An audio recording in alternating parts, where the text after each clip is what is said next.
know we love celebrating the 716, and tonight we're taking a look at a new exhibit right here in our region that is celebrating voices, appropriate on this show. The Michigan Street African American Heritage Corridor is hosting Voices and Votes, Democracy in America. Take a look at this. The exhibit explores the history of American democracy from the Revolution and women's suffrage to the Civil Rights Movement and modern day civic engagement. It's all through historic artifacts, multimedia, archive footage, and a lot more, and it runs through September 19th. Terry Alford is Executive Director of the African American Heritage Corridor, and he joins us live here tonight. Love looking at that footage. I know you guys have been working on this. It is on display now. Tell us a little bit about it. Finally, it's on display. This has been a work in progress over the last 2 years. Wow. So we're quite excited to finally have this exhibit in our midst. It celebrates, as you said, 250 years of democracy in this country. Our city, our corridor is one of 12 in the state of New York that was selected by the Smithsonian in concert with museums on Main Street to host this exhibit. So we're quite lucky and feel quite exceptional to really display this. So why not us? Yeah. We represent 185 years of the African American experience, but we were also the epicenter of, democracy, especially when you talk about people like W.E.B. Du Bois or Booker T. Washington or Frederick Douglass or Clayton Powell Sr. and Clayton Powell Jr. and so many other speakers who talked about democracy and what it means to them. What does it mean to be an American?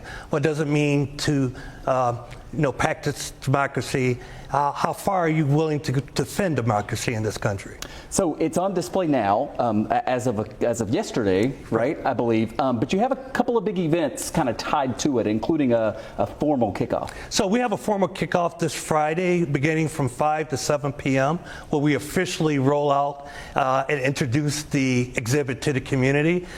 We're also working on programs and activities that complement the exhibit itself while it's here. So it's going to touch on things and themes related to music tied to the civil rights movement, or presentations that includes faith and democracy, to panel discussions on art and culture as it relates to democracy and freedom of creativity and free speech. So we're quite excited to tie all that in. And by the way, all this is open and free to the public. Yeah.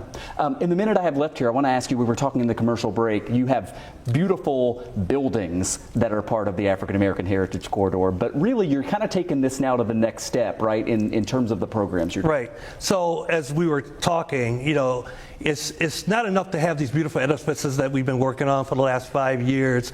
That's part of our first phase capital improvement projects in the corridor. Quite excited by that. But now we have to talk about programs and activities, events that tie in uniquely with these historic spaces to activate the community, excite the community, open up their imaginations to come and participate in not just celebrating our history, but celebrating all those things that make us free and free thinking. Absolutely. 119 Broadway? So the exhibit's going to be at 119 Broadway from 3 to 11. I'm sorry, from 11 to 3. 11 to 3 every day.